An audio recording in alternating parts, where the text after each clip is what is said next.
नमस्कार, सात संदेश से मैं अनिल कौशिक। न्यूज बुलेटिन 7 बजे में आप सभी दोस्तों का स्वागत है। दोस्तों, कार्यक्रम की शुरुआत हमेशा की तरह मुख्य खबर से करते हैं। आज भी हम बात करने वाले हैं भादरा आसपास की तमाम खबरों की और देश प्रदेश की प्रमुख खबरों की अपडेट के साथ। मंडियों के भाव, मौसम के मिजाज की जानकारी सदैव देते हैं, आज भी देंगे। और दोस्तों, आज विशेषकर हम बात करने वाले हैं कुछ राजनीतिक घटनाक्रम पर। दोस्तों, एकाएक तेजी के साथ भादरा विधानसभा में राजनीतिक परिदृश्य बदलता चला जा रहा है। और ऐसे में दोस्तों, लगभग मैं आपको बताऊं तो 10 नंबर तक बैलेट पेपर में नाम बुक हो चुके हैं। उसके बारे में भी हम बताएंगे। कांग्रेस भाजपा की भी हम आज समीक्षा करने वाले, कौन नेता किस प्रकार से अपने चुनावी अभियान के द्वारा आगे निकलने का प्रयास कर रहा है, क्या होने वाला है।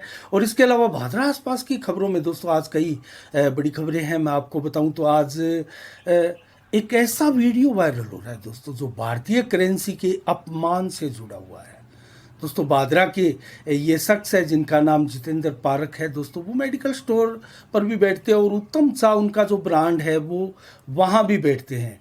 दरअसल एक वीडियो जो वायरल हो रहा है, उसको लेकर लोग थाना में एप्लीकेशन लेकर भी चले गए। दोस्तों, उनके विरुद्ध प्रार्थना पत्र भी दिया गया है और कड़ी कार्रवाई करके उनके ऊपर उनको गिरफ्तार करने की भी मांग की जा रही है। दोस्तों, ये क्या था मामला? दरअसल अपने मेडिकल स्टोर में बैठे वो एक शख्स उनका वीडियो बना रहा है और वो जानबूझकर, आप वीडियो देखेंगे आपको समझ में आएगा कि वाकई इस करेंसी का वो अपमान करने के लिए ऐसा कर रहे हैं। दोस्तों, पैरों के नीचे, जूती के नीचे ये करेंसी लेते हैं और उसके बाद में फिर उठाकर उनको छोड़ देते हैं और फिर पाँव से गला भी बंद करते हैं। तो इस प्रकार की ये जो है हरकत है, बेहद शर्मनाक है और ज़रूर इनके ऊपर कार्रवाई भी होनी चाहिए। और जागरूक लोगों ने इसको लेकर आवाज़ भी उठाई है। एडवोकेट योगेश शर्मा ने तो एक प्राथमिकी भी दर्ज करवाने के लिए प्रार्थना पत्र दिया है भादरा पुलिस थाना में, और इसकी जांच के लिए आश्वासन भी पुलिस विभाग द्वारा दिया गया है। तो दोस्तों, कुल मिला के इस प्रकार का वीडियो बनवाकर उसको वायरल करना ये बहुत शर्मनाक है। और भादरा जैसे कस्बे में और ऐसे एक शख्स द्वारा दोस्तों, जो गणमान्य और व्यापारी है, प्रतिष्ठित व्यापारी की श्रेणी में आता है। उत्तम चाय एक बहुत बड़ा ब्रांड दोस्तों हमारे क्षेत्र में माना जाता है और उन्हीं के परिवार से ये शख्स है। तो कुल मिला के ये बड़ा शर्मनाक वीडियो है और उन्होंने अभी तक माफ़ी भी नहीं मांगी। और दोस्तों, जिन जिन लोगों ने उनको फ़ोन किया है इस वीडियोस के बारे में, उनसे बात की है कि ऐसा आप कैसे कर सकते हैं, कैसे आप किसी इंडियन करेंसी का अपमान कर सकते हैं, तो इस पर उन्होंने बहुत बेरुखा और बहुत ही घटिया बयान भी दिया। तो कुल मिला के ये माफ़ी के लायक करते नहीं हैं। इसको लेकर पुलिस को भी संज्ञान लेना चाहिए और जागरूक लोगों को इनके विरुद्ध कार्रवाई करनी चाहिए, तो कि ताकि दोस्तों और लोग इसका अनुसरण ना करें, उनको प्रेरणा मिले कि ऐसी चीज़ें नहीं करनी चाहिए।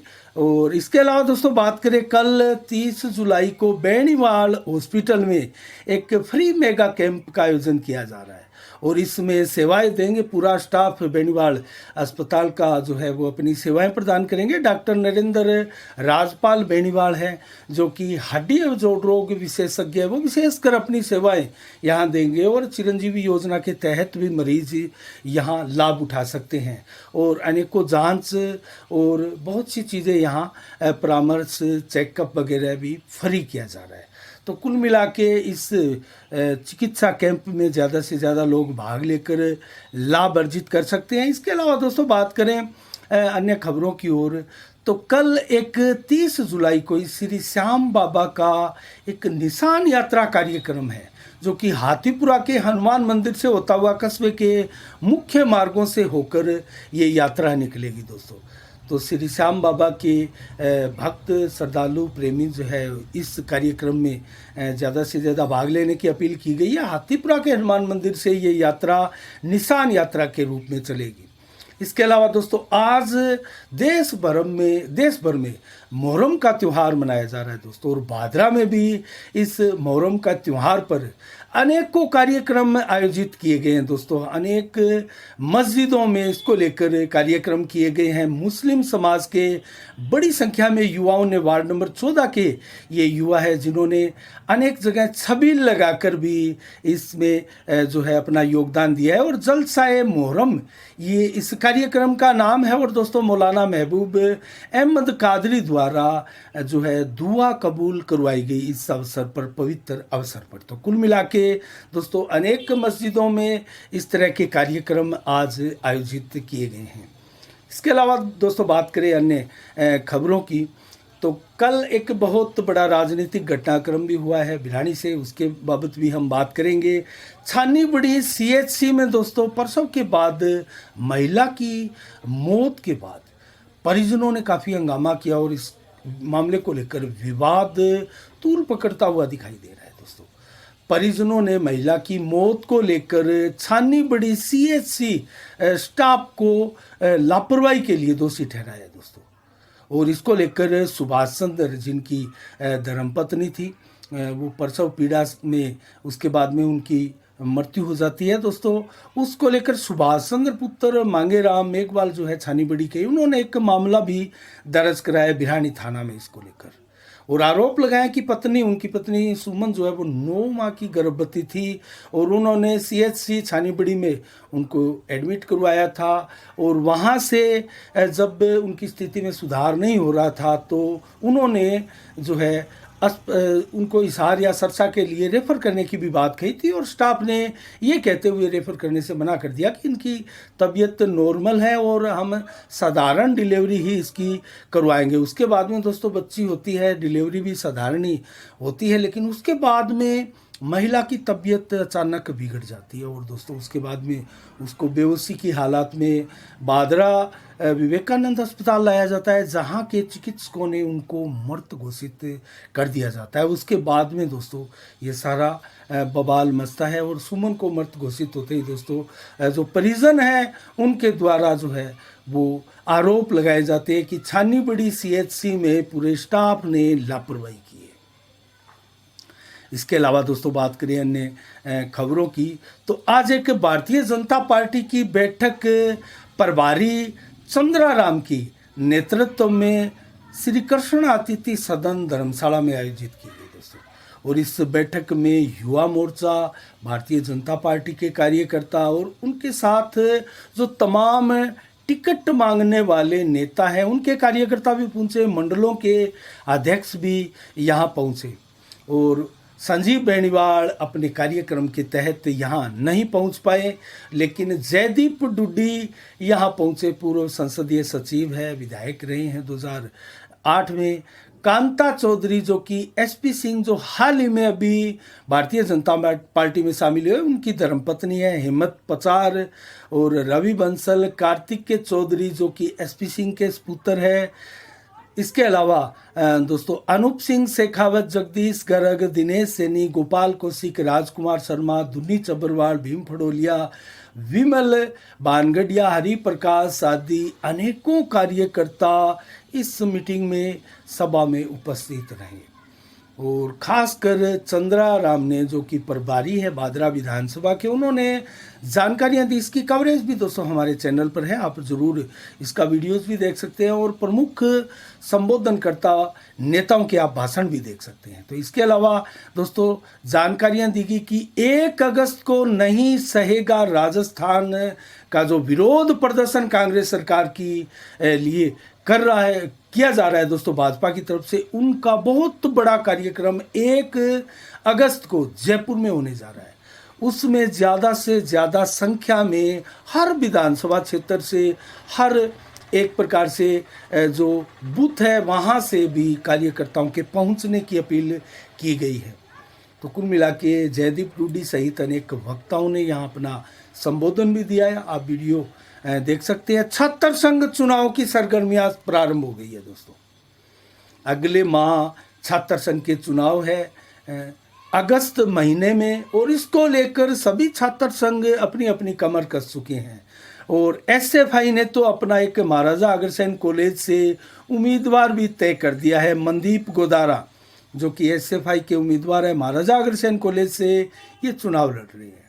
और लगभग 2 जुलाई तक सारे एसएफआई के उम्मीदवार लगभग सभी कॉलेजों में खड़े करने की बात कही जा रही है और वो उम्मीदवार तय करने की बात कही जा रही है।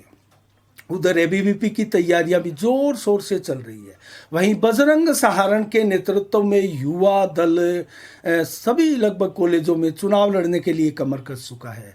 तो देखते हैं किस प्रकार का ये घमासान होगा, कौन बाजी मारेगा।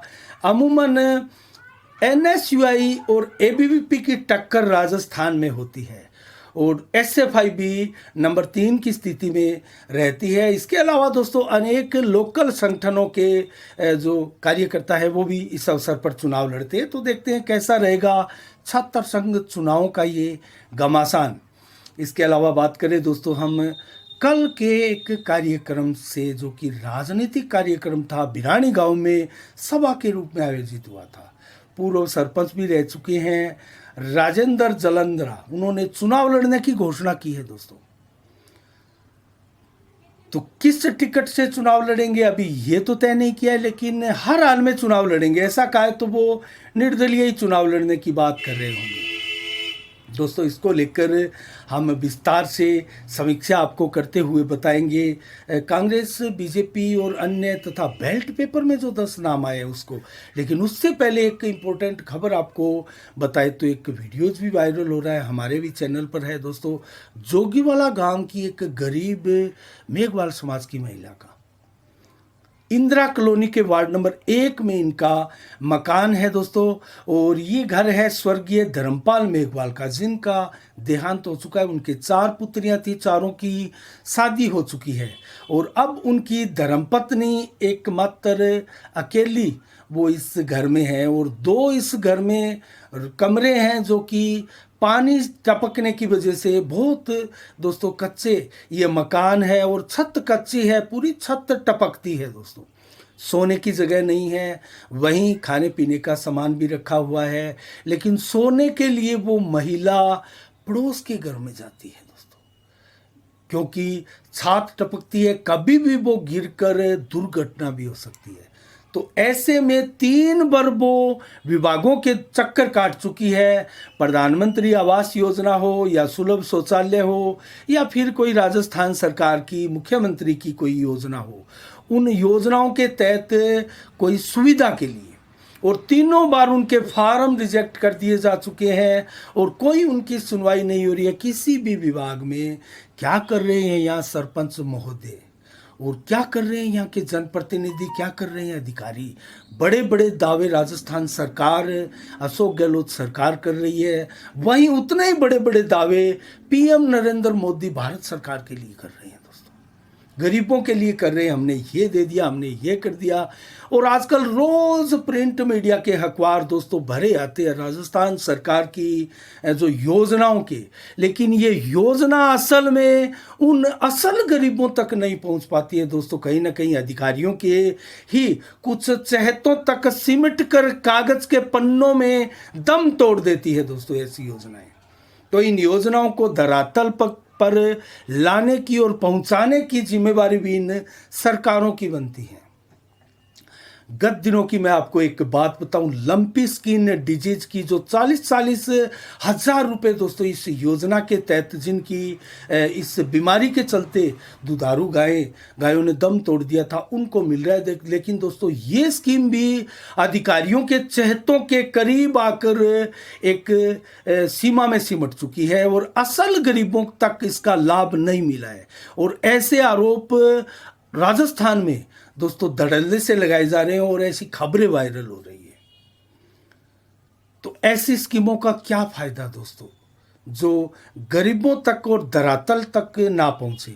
तो इस महिला का ये वीडियो आप हमारे चैनल पर भी, चाहे यूट्यूब चैनल हो या फेसबुक चैनल हो, आप देख सकते हैं। सोनू सरजीत स्टूडियो जोगीवाला द्वारा दोस्तों ये वीडियो वायरल किया गया। मैं तो धन्यवाद दूंगा उन शख्स को जिन्होंने एक मार्मिक तरीके से इस परिवार की मांग आम जन तक उठाई है। और ये वीडियो अगर वायरल नहीं होता तो दोस्तों कहीं ना कहीं मीडिया को भी इसका पता नहीं चलता। कहीं ना कहीं हम मीडिया दोस्तों क्षेत्र के लोगों में भी बहुत कमजोरियां हैं। हम ऐसे धरातल तक और रियल गरीब और रियल जो दावेदार है इन योजनाओं के, उन तक नहीं पहुंच पाते हैं। लेकिन मैं सभी मीडिया बंधुओं से गुजारिश करूंगा, निवेदन करूंगा कि जहां भी आपको ऐसी सूचनाएं मिले, ऐसी खबर मिले या ऐसा कुछ होने की सूचना मिले, आप तुरंत वहां पहुंचिए और ऐसी कवरेज आप करके सरकार के कानों तक इस खबर को पहुंचाएं, अधिकारियों की टेबल तक, अधिकारियों के कानों तक ऐसी खबर पहुंचाएं ताकि ऐसे लोगों को इसका योजना का लाभ मिल सके। बार बार अधिकारियों के चक्कर काटने पर भी जब फ़ायदा नहीं मिलता है किसी स्कीम का, तो क्या फ़ायदा ऐसी योजनाओं का। दोस्तों हम अन्य खबरों की ओर रुख करें तो अब हम उसी खबर पर आते हैं जो कि राजनीतिकता से जुड़ी हुई है और क्षेत्र में लगातार राजनीतिक घटनाक्रम जो हो रहे हैं उससे जुड़ी हुई है। उससे पहले जनसंपर्क अभियान में लगे नेताओं की बातें करें तो संजीव बेनीवाल ने परलिका गांव में, इससे पहले रामगढ़ हो, बरवाना हो, लगातार अपना पंचायतवार जनसंपर्क अभियान जारी रखे हुए। और इसके बाद में ये महीना दोस्तों बीतने को आज 29 जुलाई हो चुकी है और अगले महीने बहुत बड़ी सभा एक महीने के अंत में संजीव बेनीवाल करने वाले हैं। तो उस सभा में कैसा रहेगा उनका शक्ति प्रदर्शन, कैसी भीड़ रहती है और क्या बोलते हैं क्षेत्र के लोग, उसको किस तरह से लेते हैं और टिकटार्थियों की दौड़ में फिर संजीव बेनीवाल कितने और मजबूत होते हैं या कहाँ जाते हैं दोस्तों, ये देखने वाली बात है।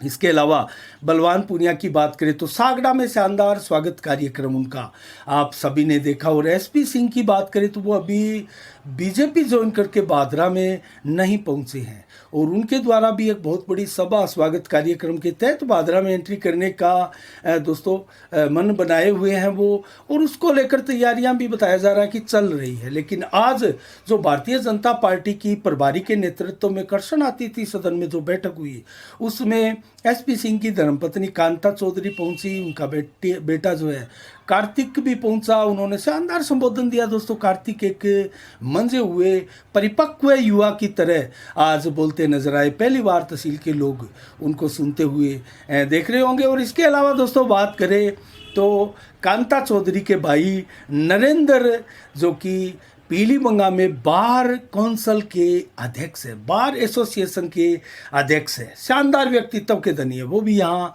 आए हुए थे। इसके अलावा दोस्तों जयदीप डूडी हो, अनेकों नेता हमने बताया इस कार्यक्रम में आए हुए। लेकिन मैं बात कर रहा हूँ कांता चौधरी की, तो लगातार जनसंपर्क अभियान में है एसपी सिंह बढ़िया की गैर मौजूदगी में। और दोस्तों इस दौरान गांधी बिड़ी हो, चिड़िया गांधी हो, डाणी 20 AMS हो या फिर मैलिया, बोजला, कुंजी, गोटड़ा पट्टा, रामपुरा, बेर, सूरतपुरा, बिरानी, इन्हीं गाँवों का जिक्र हो दोस्तों। ताबड़तोड़ जनसंपर्क अभियान कांता चौधरी ने प्रारंभ किया हुआ है और साथ में उनका बेटा कार्तिक भी दोस्तों गांव में जा रहा है। तो दोस्तों टिकट की दौड़ में ये कहाँ तक पहुँचेंगे ये देखने वाली बात है। अन्य नेता भी चाहे हिम्मत पचार हो, दयानंद बेरवाड़ हो, वो टिकटों की अपनी कवायदों में लगे हैं। साथ में जनसंपर्क अभियान भी वो अपने स्तर पर चलाए हुए हैं। बजरंग सहारण हो, जयदीप डूडी हो, सभी अपना अपना जनसंपर्क अभियान चलाए हुए हैं। लेकिन अब हम बात करेंगे दोस्तों उस विषय पर जिस विषय को लेकर क्षेत्र में अब चर्चाएं भी होने लगी हैं। भाजपा के टिकटार्थियों की संख्या बढ़ रही है और राजेंद्र जलंधरा भी चुनावी मैदान में कूद चुके हैं। वो क्या निर्दलीय चुनाव लड़ेंगे? दोस्तों हम बात करने वाले हैं विस्तार से सभी नेताओं पर। शुरुआत करते हैं दोस्तों भाजपा के। तो संजीव बेनीवाल बहुत मजबूत सशक्त अग्रिम पंक्ति के दोस्तों टिकट दावेदार है। इसके बाद में जयदीप डूडी है, एसपी सिंह पूर्व जिला कलेक्टर हैं और बड़ा राजनीतिक घराना, ये तीनों ही बड़े राजनीतिक घराने हैं दोस्तों जो कि भारतीय जनता पार्टी में है। इसके अलावा अशोक सैनी बहुत बड़ा ये अपने आप में नाम है और ये भी भारतीय जनता पार्टी की टिकट दौड़ में तो इनका नाम नहीं है लेकिन क्षेत्र के बड़े नेता माने जाते हैं। हिम्मत पचार टिकट की दौड़ में अपने आप को शामिल किए हुए हैं। रवि बंसल, तो ये नाम है लगभग भारतीय जनता पार्टी के। इनमें कौन गंभीर है ये तो तय जनता करेगी, पार्टी को करना है जिनको टिकट देनी है। और हम आपके सामने नाम और इनकी स्थिति और क्षेत्र में इनकी क्या स्थिति है, जनता क्या सोचती है, और सर्वे रिपोर्ट पार्टियों की क्या है, क्षेत्र में सर्वे रिपोर्ट क्या है, सट्टा मार्केट क्या कहता है। दोस्तों ये सारी रिपोर्टें हम आपके सामने सदैव रखते हैं। कांग्रेस की बात कर लेते हैं दोस्तों। दयानंद बेरवाल है, लेकिन सुखदेव सिंह शेखावत कांग्रेस की टिकट की पुरजोर तरीके से कोशिश कर रहे हैं दोस्तों। और एक आंकलन के अनुसार, क्षेत्र में चर्चाओं के अनुसार मैं आपको बता दूं, क्योंकि ये एकमात्र स्थिति है कि अगर सुखदेव सिंह शेखावत कांग्रेस की टिकट लेकर बादरा में आते हैं तो यहाँ कांग्रेस और भाजपा की सीधी टक्कर हो सकती है। ये प्रथम एक प्रकार से समीकरण है जो कांग्रेस की टिकट से बताए जा रहे हैं। दयानंद बेरवाल भी बहुत बड़ा नाम है, लेकिन क्या इतना बड़ा कोई शख्स नहीं है? आखिर कैसे सुखदेव सिंह शेखावत एक गैरजाट नेता है, वो कैसे चुनाव बना देंगे? दोस्तों इसके ऊपर आगे हम विस्तार से चर्चा करेंगे। इसी सूची में डॉक्टर सुरेश चौधरी भी है। एसपी सिंह मैदान में भारतीय जनता पार्टी से आते हैं, तो फिर वो क्या करेंगे? क्या वो चुप्पी मारकर बैठेंगे, क्योंकि वो कांग्रेसी है और गत चुनाव में कांग्रेस की टिकट से 37,000 वोट लिए हैं? देखने वाली बात है। इसके अलावा विक्रम सिंह राठौड़ हैं, लगातार सक्रिय है, क्षेत्र में कांग्रेस की टिकट मांग रहे हैं। शेर सिंह गोस्वामी है और संदीप डुकिया है, जो कि सचिन पायलट के बेहद करीबी और सबसे ज़्यादा करीबी माने जाते हैं। करशन चंद्र भांबू है रामगढ़ के, ये भी बड़ा घराना है दोस्तों।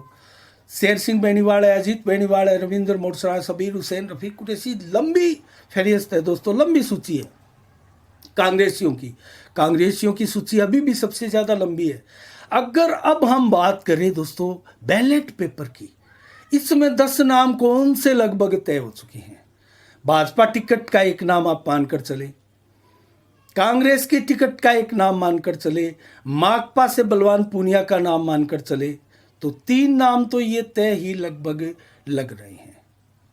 इसके अलावा बात करें तो कार्तिक डूडी आरएलपी की टिकट की तैयारी कर रहे हैं, उनका लड़ना निश्चित तय है। राजेंद्र जलंधरा घोषणा कर चुके हैं, मैं निर्दलीय लड़ूंगा, नंबर 5। और नंबर 6 पर मुकेश चोपड़ा, जो कि भीम आर्मी से चुनाव लड़ सकते हैं, और लगभग तय माना जा रहा है कि भीम आर्मी की जो समता समाज पार्टी है दोस्तों, उनकी तरफ से उनको टिकट मिलेगी। विक्रम सिंह राठौड़ 7 नंबर, आम आदमी पार्टी की तैयारी कर रहे हैं साथ में दोस्तों। कांग्रेस की टिकट लाइन में भी है, लेकिन वो कहीं ना कहीं मानते हैं, जानते हैं कि उनको कांग्रेस की टिकट मिलना बहुत बड़ी टेढ़ी खीर है, तो वो आम आदमी पार्टी से भी प्रयासरत है, तो वो भी चुनाव लड़ेंगे। 7 और नंबर 8 पर शैलेंद्र वर्मा नेठाणा के निर्दलीय चुनाव की घोषणा कर चुके हैं, और इन्होंने लगातार 4 वर्ष तक बिजली उपभोक्ता संघर्ष समिति के बैनर तले जो लंबा आंदोलन चलाया है दोस्तों, बिजली उपभोक्ताओं की मांग पूरे राजस्थान में पहुंचाई है। अब ये चुनाव लड़ सकते हैं, इनकी घोषणाएं हैं। बजरंग सहारण नंबर 9, बड़ा चेहरा है दोस्तों, निर्दलीय चुनाव लड़ेंगे हर हाल में। और 10वां नाम मैं आपको बताऊं बैलेट पेपर में आने वाला है, तो वो राम स्वरूप गिल, ये बलवान पूनिया के बहुत नज़दीकी माने जाते थे, लेकिन निर्दलीय चुनाव लड़ने की यहाँ घोषणा कर चुके हैं, और ये चुनाव लड़ने की पूरी तैयारी है। तो ये 10 नाम, कुछ पार्टी के सिंबल इनमें है, तो 10 नाम बैलेट पेपर में एक प्रकार से तय से लग रहे हैं। इससे ज़्यादा आगे बैलेट पेपर जा सकता है, वो 10, 12, 15 या 20 तक कहाँ तक जाएगा, इसको लेकर हम आगे विस्तार से चर्चा करेंगे। लेकिन एसपी सिंह को लेकर हम चर्चा थोड़ी आगे बढ़ाना चाह रहे हैं दोस्तों। एक बहुत बड़ा तेजी के साथ नाम उभर कर आया है दोस्तों। अभी तक स्वागत सत्कार उनका वादरा में नहीं हुआ है जब से बीजेपी में आए हैं, लेकिन उनके नाम को लेकर चर्चाएं बहुत ज़्यादा है। कहीं ना कहीं चर्चाओं की अगर माने तो जयदीप डूडी को पीछे छोड़ दिया है। भाजपा में नंबर 2 की स्थिति में अब इनको माना जा सकता है टिकट दौड़ में। तो इनके नाम की चर्चा हम इसलिए कर रहे हैं दोस्तों, सोर्सेज क्या है, बड़े मेहनती जीव है, बड़े मेहनती नेता है, और इतने ज़बरदस्त प्रशासनिक जानकार है। हमने एक जिक्र किया था आपको, कस्बा क्षेत्र से जब वो सीवरेज आदि लोकल समस्याओं की मांग उठाते हुए उन्होंने ज्ञापन दिया था एसडीएम महोदया को, मौखिक रूप से भी बातें की थी, तो उस ज्ञापन में बड़ी ज़मीन से जुड़ी हुई मांगे उन्होंने कस्बा क्षेत्र के लिए रखी। 70 साल की पाइपलाइन का भी जलदाय विभाग की का जिक्र किया था। उनका जिक्र हम इसलिए कर रहे हैं दोस्तों, बहुत बड़ा नाम है और इनका अगर टिकट में नंबर नहीं पड़ा तो क्या होगा? क्या ये चुनाव लड़ेंगे? दोस्तों यहां अगर हम बात करें संजीव बेनीवाल की, जो कि टिकट के प्रबल दावेदार है बीजेपी के, उनको टिकट बाई चांस मान लेते हैं नहीं मिली तो वो क्या करेंगे? क्या वो चुनाव नहीं लड़ेंगे? क्या जिसको टिकट मिलती है उनके साथ लग जाएंगे? ये बहुत बड़ा सवाल है दोस्तों। और क्षेत्र में चर्चा ये है, संजीव बेनीवाल स्वयं अपने मुख से तो ये बात नहीं कहते हैं कि वो ऐसी कंडीशन में चुनाव लड़ेंगे, लेकिन क्षेत्र में चर्चा है कि संजीव बेनीवाल हर हाल में चुनाव लड़ेंगे। और यही इनकी पॉजिटिविटी है दोस्तों। कहीं ना कहीं हर पार्टियां डैमेज कंट्रोल को लेकर भी भरपूर प्रयास करती है। तो क्या अगर ऐसी नौबत आती है तो यहाँ पार्टी की टिकट जो है वो खतरे में नहीं पड़ जाएगी? दोस्तों इसीलिए संभवतः संजीव बेनीवाल, जो कि रियल में गांव गांव ढाणी ढाणी अग्रिम पंक्ति में बहुत गहरे और बहुत भारी उम्मीदवार के रूप में दोस्तों हर वर्ष हर चुनाव में उनके नाम की इसी प्रकार से चर्चा होती है। और गत चुनाव में 60,000 वोट भी उनका दोस्तों राजनीतिक ग्राफ बता रहा है कि कितना कद्दावर लीडर है ये, कितनी इनकी दूरगामी सोच और कितने गहरे राजनीतिज्ञ है। अगर यहां टिकट संजीव बेनीवाल और जयदीप ढूंढीस और एसपी सिंह, इनमें से अगर एसपी सिंह को नहीं मिली तो वो क्या करेंगे? दोस्तों कुल मिला के क्षेत्र में चर्चाएं जो है हम उसकी भी बात कर लेते हैं। जयदीप ढूंढी क्या करेंगे? संभवतः वो चुनाव नहीं लड़ेंगे और वो एक समर्पित कार्यकर्ता की तरह पार्टी के साथ रहेंगे, चाहे टिकट एसपी सिंह को मिले या टिकट संजीव बेनीवाल को मिले या फिर टिकट जयदीप को मिले। क्या ये ईमानदारी के साथ जयदीप ढूंढी के साथ रहेंगे? दोस्तों ये बहुत गंभीर सवाल है। हम जनता के ऊपर ही इन सवालों के जवाब को छोड़ देते हैं, लेकिन एसपी सिंह की बात कर रहे हैं हम। उनके चेहरे की इसलिए चर्चा हो रही है, वो दोस्तों यहाँ मारवाड़ी भाषा में भी कहा जाता है और बादरा में भी एक कहावत है और कुछ ना कुछ कई बार फैक्टर भी इसका बन जाता है कि चला हुआ कारतूस एक बार दोबारा नहीं चलता है। सुरेश बढ़िया के लिए, डॉक्टर सुरेश बढ़िया के लिए भी ऐसा पूर्व में कहा जा चुका है। ज्ञान सिंह चौधरी के लिए बार बार ऐसा कहा जा चुका है। अनेक नेताओं के लिए भी कहा जा चुका है। लेकिन अब हम बात कर रहे हैं एसपी सिंह की, तो ये नया चेहरा है, ये बगैर चला हुआ कारतूस है। कितना चल सकता है, कितनी मारक क्षमता है, कितनी ताकत है इस तीर में। अगर ये टिकट विधानसभा की नहीं मिलती है तो क्या लोकसभा की टिकट के ये प्रबल दावेदार हैं?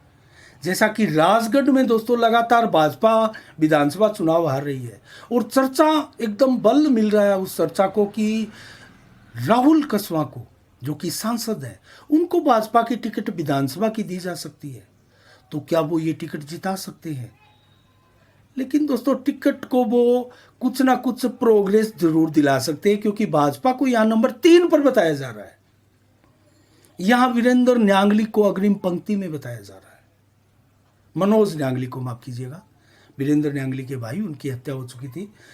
उसके बाद में उन्होंने राजनीति में पदार्पण किया और जज की पोस्ट छोड़कर वो बसपा की टिकट से चुनाव लड़े और एक बार विधायक भी बने। कृष्णा पूनिया और न्यांगली की जबरदस्त टक्कर यहां बताई जा रही है। तो ऐसी स्थिति में क्या लोकसभा की टिकट एसपी सिंह को मिल सकती है? बहुत बड़ा चेहरा दोस्तों। हर बार लोकसभा की टिकट की बात करें तो नौर बादरा से बम्पर वोटिंग से राम सिंह कसवा परिवार को एक बहुत बड़ा सबल मिलता जा रहा है। तो क्या एसपी सिंह अगर टिकट उनको दी जाती है तो क्या नौर बादरा के दम पर या फिर अन्य विधानसभाओं में भी वो अपनी उपस्थिति दर्ज करा के क्या शानदार प्रदर्शन कर सकते हैं? दोस्तों ये बहुत बड़ा सवाल है। आगे हम इनको लेकर चर्चा करेंगे। हमारे पास आज समय का अभाव है और इस समीक्षा को हमें बीच में ही विराम देना पड़ेगा। आगे हम समीक्षा दोस्तों राजनीतिक विषय पर सदैव करते रहेंगे। आज 29 जुलाई को क्या विशेष दिवस है दोस्तों? विश्व बाघ दिवस आज पूरे विश्व में मनाया जा रहा है। और 1959 को आज संजय दत्त फिल्मी अभिनेता का जन्म दिवस धूमधाम से फिल्मी दुनिया के लोग आज मना रहे हैं। और 1891 में आज के दिन ईश्वर चंद्र विद्यासागर का दोस्तों निधन हुआ था। उनकी पुण्यतिथि धूमधाम से मनाई जा रही है। वे समाज सुधारक और शिक्षा शास्त्री के रूप में पूरे भारत में विद्यमान फेमस थे, मशहूर थे, और स्वाधीनता सेनानी के रूप में भी इनकी पहचान थी। तो आज के दिन 2009 को दोस्तों जयपुर की महारानी गायत्री देवी का भी निधन हुआ था। उनका पुण्यतिथि धूमधाम से भारत भर में मनाई जा रही है। और दोस्तों आज अब मंडी के भाव सिर्फ अगर नरमा की बात करें तो आदमपुर में 7,175 और सरसा मंडी में नरमा आज 7100 रुपये बिका है। और इसके अलावा मौसम का मिजाज आपको बताएं तो दोस्तों 29 जुलाई को आज 33 से 34 डिग्री टेम्परेचर दिन भर रहा। बूंदाबांदी भी हुई, हल्की बरसात भी बादरा में हुई, जैसी की चेतावनी भी थी। आसपास कहीं हल्की और कहीं भारी बरसात भी हुई है। 100% बादल दिन भर छाए रहे थे। उमस का वातावरण बना हल्की बारिश के चलते कस्बा क्षेत्र में। और रात्रि को भी 5.4 mm बरसात की चेतावनी है मौसम विभाग की आज रात्रि के लिए। तो कुल मिला के 14 से 22 किलोमीटर की रफ्तार से हवाएं भी चलेगी। 30 जुलाई को कल कैसा रहेगा मौसम का मिजाज, तो 29 से 33 डिग्री टेम्परेचर दिन में और 34 मैक्सिमम दोपहर को रहेगा और 32 से 34 देर शाम को भी रहेगा। और यहाँ लगभग 22 किलोमीटर की रफ्तार से हवाएं चलेगी। लगभग 90 से 100% बादल भी छाए रहेंगे अलग अलग हिस्से में। और दोस्तों 1.2 mm हो या 0.3 mm हो या 1.7 mm हो, सुबह से लेकर शाम तक और रात्रि को भी 3.1 mm बरसात के रूप में चेतावनी मौसम विभाग द्वारा बरसात की दी हुई है।